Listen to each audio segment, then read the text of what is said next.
Welcome to தெய்வாஸ் தெய்வீகம். ஸ்ரீ சிவ அபராத க்ஷமாபண ஸ்தோத்திரம். ஆதௌ கர்ம பிரசங்காத் கலயதி கலுஷம் மாத்ருகுக்ஷௌ ஸ்திதம் மாம் வின்மூத்ராமேத்ய மத்யே கதயதி நிதராம் ஜாட்டரோ ஜாதவேதாக யத்யத் வை தத்ர துக்கம் व्यतयति नितरां शक्यते केन वक्तुं क्षन्तव्यो मे अपराधः शिव शिव शिव भो श्रीमहादेव शम्भो. बाल्ये दुःखातिरेकान्मललुलितवपुस्तन्यपानेऽपि पासुः नो शक्तश्चेन्द्रियेभ्यो भवगुणजनिता जन्तवो मां तुदन्ति नानारोगादिदुःखात् रुदितपरवशः शङ्करं न स्मरामि क्षन्तव्यो मे अपराधः शिव शिव शिव भो श्रीमहादेव शम्भो. प्रौढोऽहं यौवनस्थो विषयविषधरैः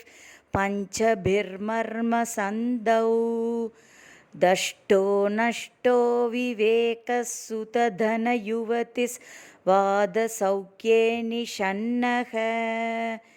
शैवे चिन्ताविहीनं मम हृदयमहो मानगर्वादिरूढम्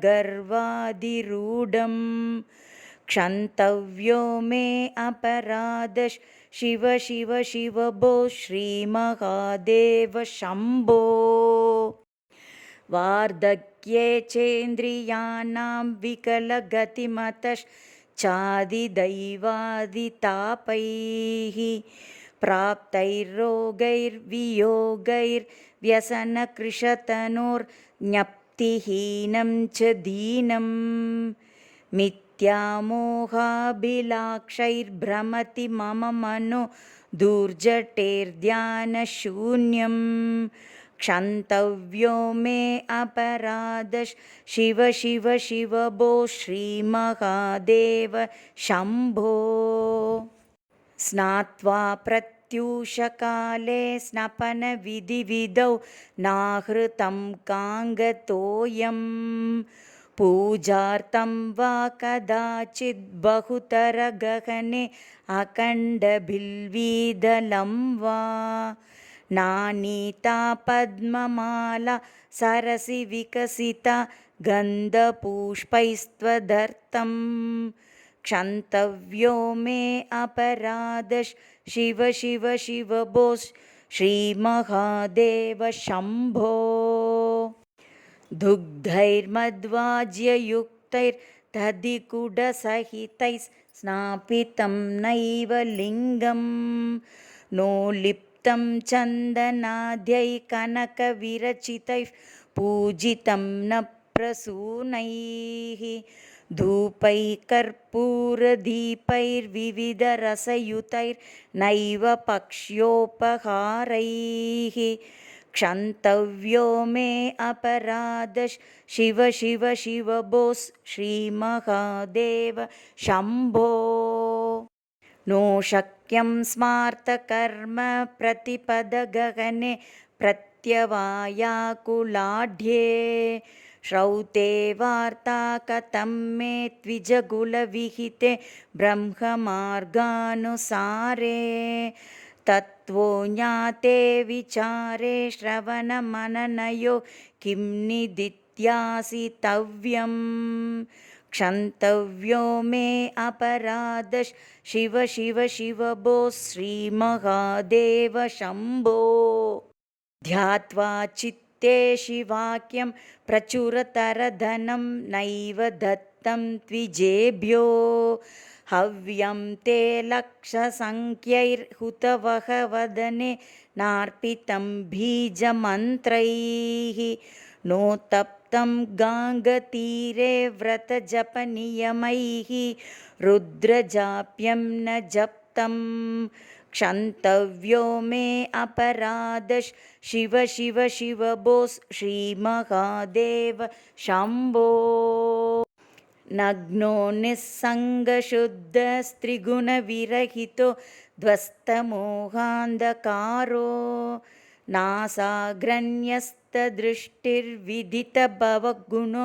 नैव दृष्टः कदाचित् उन्मन्यावस्थया त्वं विकदगतिमतिः शङ्करं न स्मरामि क्षन्तव्यो मे अपराधः शिव शिव शिव बोस् श्रीमहादेव शम्भो स्थित्वा स्थाने सरोजे प्रणवमयमरुत् कुम्भिते सूक्ष्ममार्गे शान्ते स्वान्ते प्रलीने प्रकटितविभवे दिव्यरूपे शिवाख्ये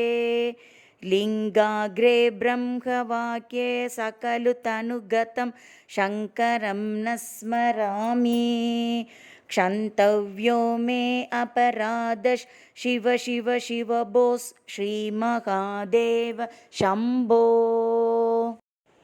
हृद्यं वेदान्तवेद्यं हृदयसरसिजे दीप्तमुद्यत्प्रकाशं सत्यं शान्तस्वरूपं सकलमुनिमनः पद्मषण्डैकवेद्यं जाग्रत्स्वप्ने सुषुप्तौ त्रिगुणविरहितं शङ्करं न स्मरामि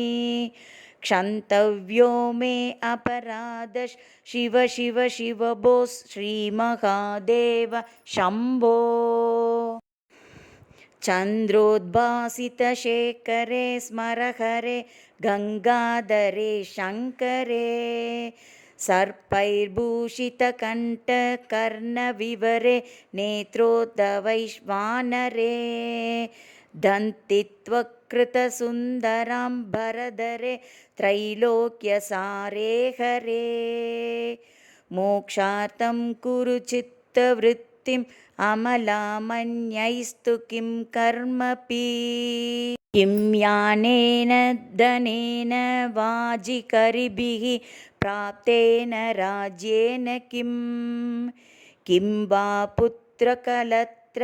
मित्रपशुभिर्देहेन गेहेन किं ज्ञात्वैतक्षणभङ्गुरं सबधिरेत्याज्यमनो दूरतः स्वात्मार्थं गुरुवाक्यतो न जभज श्रीपार्वतीवल्लभम् पौरोहित्यं रजनिचरितं ग्रामनीत्वं नियोगो माटापत्यं ह्यनुरुतवचनं साक्षिवादः परान्नं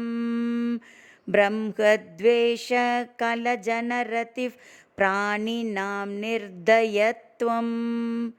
मा भूदेवं मम पशुपते जन्म जन्मान्तरेषु आयुर्नश्यति पश्यतां प्रतिदिनं याति क्षयं यौवनं प्रत्यायान्ति गताः पुनर्न दिवसा कालो जगद्भक्षकः लक्ष्मीस्तो यत्तरङ्गभङ्गचपला विद्युच्चलं जीवितं तस्मान्मां शरणागतं करुणया त्वं रक्ष रक्षाधुना इति श्रीमत्परमहंसपरिव्राजकाचार्यस्य श्रीगोविन्दभगवत्पूज्यपादशिष्यस्य श्रीमच्छङ्करभगवतकृतो श्रीशिवापराधक्षमापणस्तोत्रं समर्पयामि।